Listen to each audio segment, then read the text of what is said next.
Hello, मी समृद्धी. बरेच दिवस झाले सचिनला बांबूची भाजी खायची होती आणि काल ती लकीली भाजी आम्हाला मिळाली.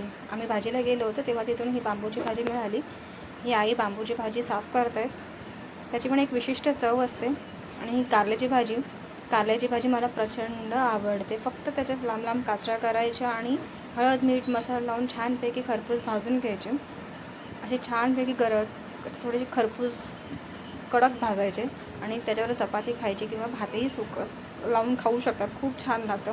सांगा तुम्हाला, तुम्ही एकच्या वेळी 2 चपात्या नक्की खाल. आणि तुम्ही सांगा तुम्ही कारल्याची भाजी कशी करता आणि बांबूची भाजी खाता की नाही तेही नक्की सांगा. कारण एक बांबूची भाजी ही रानभाजी आहे, पावसाळ्यातच मिळते. काही ठराविक कालावधीपर्यंत ही भाजी असते अवेलेबल पावसाळ्यामध्ये. तर तुम्हीही नक्की खाऊन सांगा तुम्हाला आवडली की नाही आवडली ती.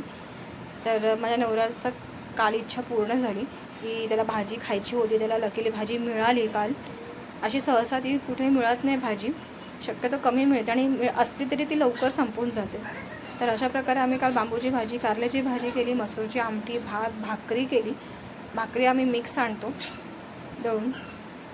तर अशा प्रकारे जेवण झालं. आवडल्यास लाईक शेअर सबस्क्राईब करा. थँक्यू. Bye bye.